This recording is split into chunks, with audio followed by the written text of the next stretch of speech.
Unit 3, IELTS Test Practice, Section 1. You will hear a telephone conversation in which a student is inquiring about the cost of accommodation. First, you have some time to look at questions 1 to 6.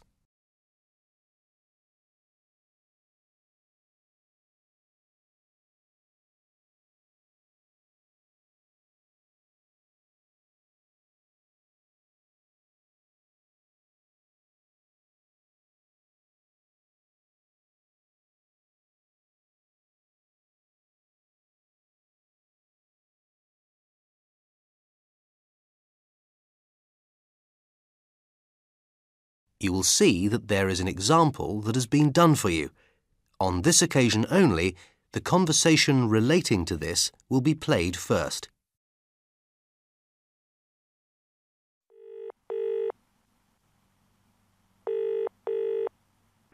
Good morning, East Coast backpackers. Oh, hi. I'd like some information, please. Yes, sure. How much does it cost to stay at your hostel? Well, if you stay in the bunkhouse, it's $5.90 a night. That's sharing with 5 other people. The cost of the bunkhouse is $5.90 a night, so $5.90 has been written in the space. Now we shall begin. You should answer the questions as you listen because you will not hear the recording a second time. Listen carefully and answer questions 1 to 6.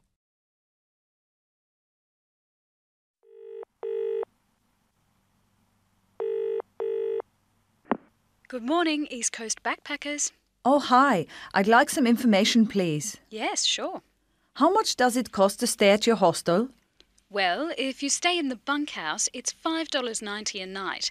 That's sharing with 5 other people. Right. Do you have anything else? We didn't really want to share with that many people. Sure. We've got cabins for $11 a night, or if you want air conditioning, then they're $14. So, the cabins with air conditioning are $14. Correct. Okay. Are you right on the beach? It's a 5-minute walk to the beach, and we also have a swimming pool. What about diving? Can you do any scuba diving? Sure, and we offer a special package for diving. Great. I'll get back to you.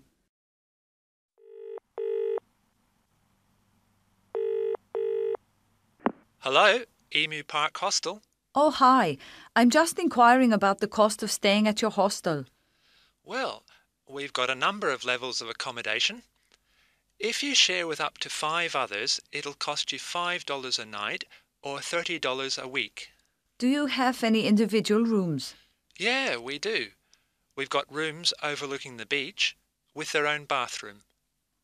How much are the rooms with the bathroom? $30 a night, but we're booked out for the rest of the month. Oh, I see.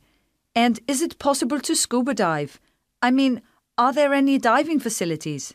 Not here, I'm afraid, but it's great for fishing. Okay, not too keen on fishing, thanks. I might leave it then. Before you hear the rest of the conversation, you have some time to look at questions 7 to 10.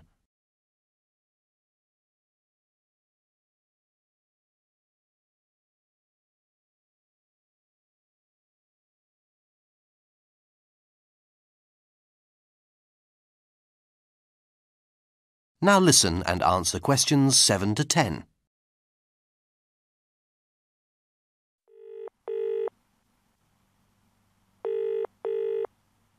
Hello, East Coast backpackers. Oh, hi. It's Sabina Thoma here again. I called you earlier. Oh, yes, I remember. I'd like to make a reservation, if that's possible, for the bunkhouse. Fine. What dates were you looking at? Well, from today, if possible, for about a week. Oh, okay. Well, you're in luck because some people have just left this morning. Can you give me the exact address, please? Okay. Well, it's the Backpackers Hostel, Shute Harbour Road. That's S-H-U-T-E and another word, harbour, which is spelled H-A-R-B-O-U-R. Shute Harbour Road. Okay, got it. And how do we get there from the town? We'll be arriving by coach. Well, you'll need to take a local bus. Catch the number 25 to the beach. It will have the words Golden Sands on the front of the bus. Right, let me just write that down. Golden Sands. Just ask for the backpackers hostel, but it's only about 2 kilometres from the centre of town, so you could walk it. I think we'll get the bus. Oh, and one last thing. Do you have access to the internet? Yes, we've got a little internet cafe here with 5 computers, so you can send and receive emails. And how much does it cost to use the computers? That'll cost you $4 an hour. And we serve great coffee too. So, is there a little shop where we can buy things? Yes, we sell a few essential things, soap and toothpaste, that sort of thing. Thanks. That sounds perfect. We'll see you this evening. Right, Sabina, we'll see you then. That is the end of section 1. You now have half a minute to check your answers.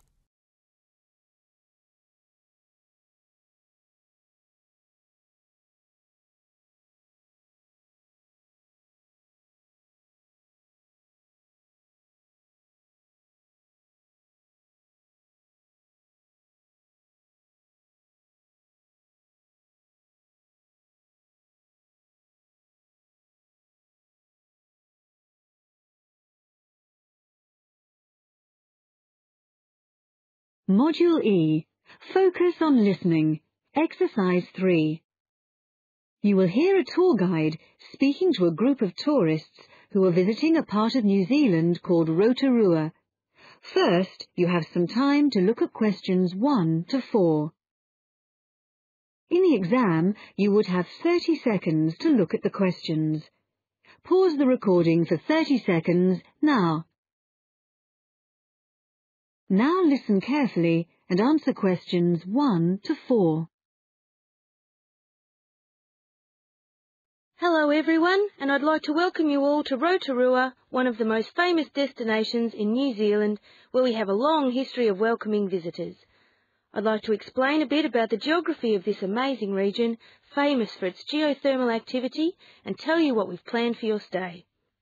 Well, if you'd like to have a look at the map of the region that's in your welcome pack, if you find Lake Rotorua on the top left, the big triangular lake, we've just driven down along State Highway 5, SH5, down the western side of the lake, and then we turned off through the town, and we're here at the Lakes Motel, just around the southern tip of the lake. Okay? Now tomorrow, we'll be heading off along SH30 in the opposite direction from the town, towards Lake Rotoita, where we'll be visiting the Hells Gate Thermal Reserve. This is the area between the SH30 road and the lake, and I'll be telling you more about this in a minute. We'll then be returning to the motel, and in the afternoon we'll be visiting the town of Rotorua itself, and also the Arts and Crafts Institute, which is just along the SH30 from the motel, where it meets the SH5 outside the town. Now if you look directly out of the motel towards the southeast, in the opposite direction to Lake Rotorua, you can just see the peak of Mount Tarawera, and the day after tomorrow we'll be visiting the volcanic valley which was formed when this last erupted. We'll drive down the SH5 and then head off towards Lake Rotomahana. The valley's on the opposite side of the lake from the mountain, so you can see what a powerful effect the eruption had. There's also an interesting archaeological site, a village buried by the same eruption on the western shores of Lake Tarawera, just to the north, but I'm afraid we won't have time to visit that as a group, although you may wish to go there on your own. However, on the way back towards Rotorua along the SH5, we'll be stopping at Tamaki village, which is on the main road about 12 kilometres outside town. Before you hear the rest of the talk, you have some time to look at questions 5 to 10. In the exam, you would have 25 seconds to look at the questions. Pause the recording for 25 seconds now. Now listen and answer questions 5 to 10. So now let me tell you a bit more about these attractions. Just driving past the lake and through the town, I'm sure you've realised this is somewhere quite different from anywhere else in the world. So tomorrow, we'll start by visiting Hells Gate Thermal Reserve. This is the most active area of the region volcanically, and you'll see New Zealand's largest boiling whirlpool, where the water is actually 100 degrees centigrade, together with the largest hot waterfall in the southern hemisphere, where it's a more comfortable 40 degrees centigrade, just right for a hot shower. Entry is just $12 for adults and $6 for children.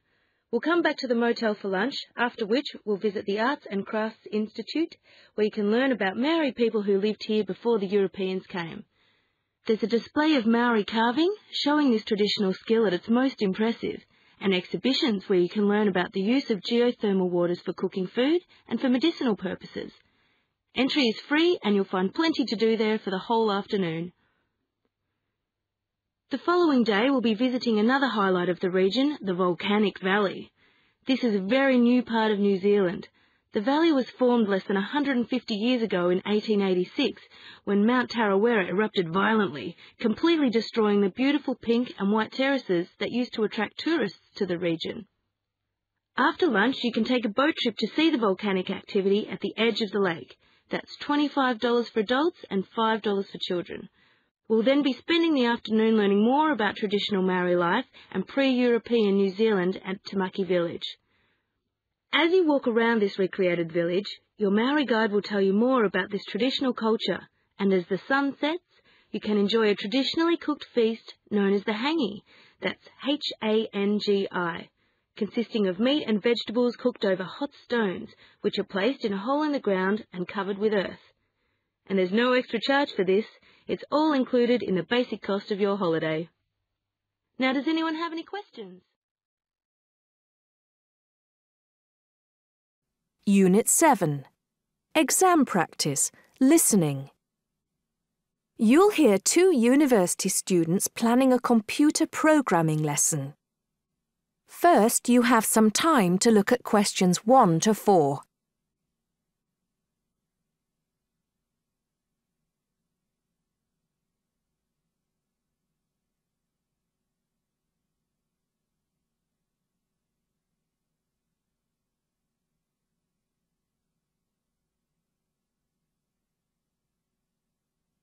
Now listen carefully and answer questions 1 to 4. Hi, Hardeep. Is now a good time for us to plan that computer programming lesson we've been assigned? Hey, Dawn. I was just thinking about that, actually. Yes, let's get it out of the way now, shall we? I've got the instructions here. So, it says, design a 45-minute lesson for a class of 16 teenagers where they learn how to write a simple computer program in BASIC. Now, I know, of course, that BASIC is the computer language people used to use back in the 1980s when they wrote programs on microcomputers, but I'm not sure I feel very comfortable teaching anyone about it. Well, I did a bit of research yesterday and found out quite a few things, so I think we'll be okay. Great. So, what do you have in mind? Well, I think we should presume that none of the kids will know anything about BASIC. So why don't we start with a short multiple-choice quiz? It could focus on things like what BASIC is, what the letters stand for, when people used it, things like that. That sounds good. I guess it shouldn't take long. Just the first 5 minutes of the lesson, something like that. I don't think we should make the students do it on their own, though. That'd make it too much like a test. Shall we let them do it in 2 so they can discuss their choices? Yes, good idea. Then we'll go through the answers with them as a whole group. Good. What next? Well, I've had an idea for the program they could write. I'll tell you about that in a minute. I think the key thing is, though, that before they actually sit at their computers, and I think we should presume that they're doing this lesson in a computer room, they make a flow chart of what they want the program to do. That's usually the best way to start writing a program. This flow chart will show all the different stages of the computer program, right? Exactly. It's probably best if the teacher stands at the board and everyone works on that together. Yes, otherwise they'll all come up with different flow charts and it'll get confusing. Precisely. I imagine making the flow chart will take about 15 to 20 minutes. Then they use that to write their computer program. Well, Actually, I think there's a stage before that. You see, the flowchart will be in English. They're going to need to be taught a few basic commands so they can write their computer program. Now I'm getting out of my depth. What kind of thing would that be? Well, for example, when you want text to appear on the screen, the command is print in capital letters, followed by the text you want to appear in double inverted commas. Oh, yes. I think I've seen that before. Right. So they'll need to be taught 5 or 6 commands before they use them to write their program. Okay, so how shall we do that? With the teacher talking to the whole class again? Well, we could, but it might be more fun to make it more like a competition, where there are a few teams competing against each other. Each team has maybe 4 or 5 people in it, and they have to do some kind of matching task. You know, they match the command print with to make text appear on the screen, something like that. That sounds good. Teenagers love competing with each other. Exactly. And then, for the final part of the lesson, they use their flowchart and the commands they've learned to produce the program. Let's presume, shall we, that there are 8 computers in the room, so that's 2 students for each computer. That sounds reasonable. So, tell me more about your idea for the computer program they're going to write. Before you hear the rest of the conversation, you have some time to look at questions 5 to 10.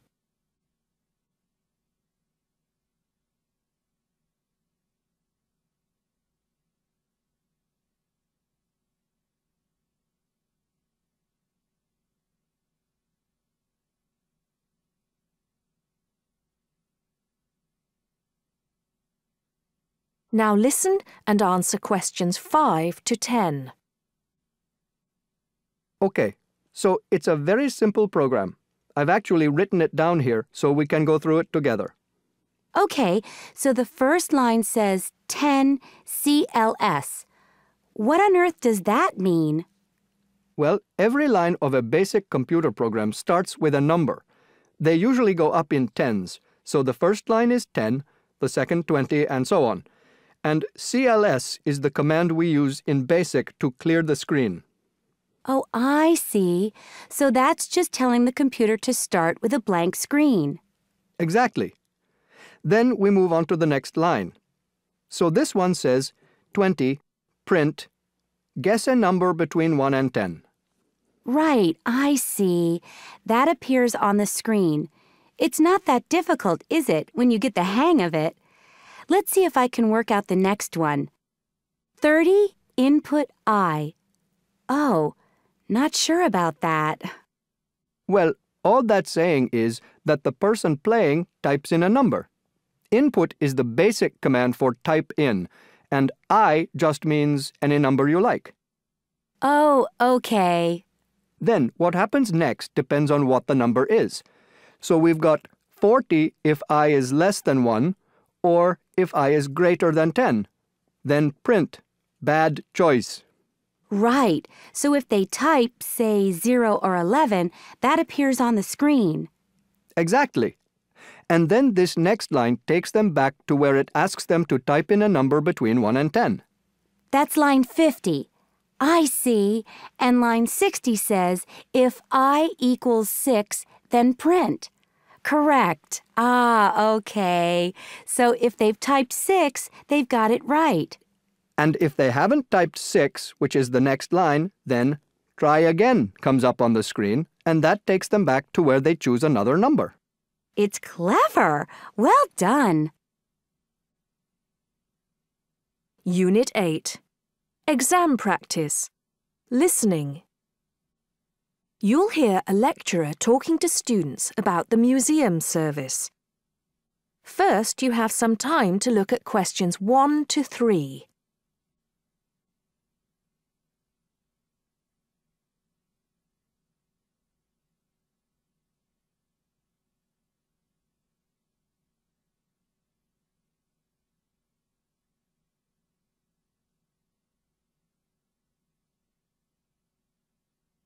Now listen carefully and answer questions 1 to 3. Good afternoon. So far, in these lectures, we've been looking at the management of public services and the ways in which they try to improve. Today, I want to look at the museum service, since it's a very good example of the kind of service that everyone says they want, in theory, but which in practice often has to work with limited budgets. The key aim of most museums today is to make themselves more effective. In the past, a museum might simply collect and organize old objects and display them in glass cabinets. Often, these displays didn't change from one year to the next and simply got bigger as the museum bought more exhibits. However, falling numbers of visits to museums taught managers that bigger wasn't necessarily better, and that museums had to adapt to deal with a changing world. Museums have learned that they need to offer a greater variety of services for people in their local area to choose between. They also need to reach as wide an audience as possible and need to find innovative ways of getting people through the door who we perhaps wouldn't think of as traditional museum visitors, children, for example, or people from various ethnic backgrounds. Museum managers often don't have the funding to do very much about the buildings they manage, but they can do a lot about the experience of visiting those buildings. A lot depends on the staff, of course, however big or small the team running the museum may be. But there are also relationships outside the museum which have a large effect. Rather than work alone, good museums these days work very closely with local councils and businesses. Before you hear the rest of the talk, you have some time to look at questions 4 to 10.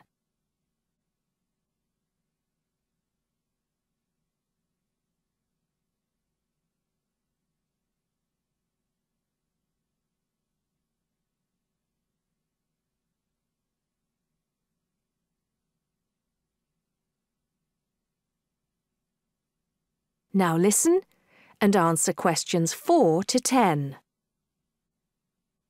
These relationships can be quite complicated, and it's important to understand the different responsibilities. Most museums find that there are things that are the direct responsibility of staff, such as planning and designing new public displays, and there are things that they need outside help for. I'd like to go on to consider some of these areas. Museums have for a long time complained of a lack of funding. They are often not at the top of the list when it comes to local councils deciding what to do with their money. This has led to museums seeking alternative sources, and the local business community has been a valuable partner. More often than not these days, you'll see that an exhibition is sponsored by a business that has some connection to the subject. Their logo will appear on any promotional material that the museum produces to advertise its events, such as leaflets and ads in the local press. Museums also can't afford to see themselves in isolation from the local community, and that obviously involves knowing exactly who the local community is. In most museums, the staff themselves will come from the town or city where the museum is located and should have some knowledge of the needs of local people. However, they will usually rely heavily on studies done by the local council, which tell them what people want from their museum service. Once they have that information, it's then up to the staff to decide how they're going to get the people of the area more involved in the museum, either as visitors or even possibly as volunteers. Apart from the exhibitions, museums provide a whole range of activities, including things like talks or workshops on subjects that local people may be interested in. The museum staff probably lack the expertise to talk on many subjects, and so it usually means inviting speakers from different places, possibly even from different countries. This is exactly the kind of thing that museums will try to do in partnership with companies from the local area, who are often willing to pay for speakers if their brand name is displayed at the event. Museums, of course, need various well-maintained buildings. It's important that people can access the museum services easily and comfortably, and it will usually be the local authorities who are responsible for that. This funding is, of course, ultimately provided by local people through their taxes. End of CD 2.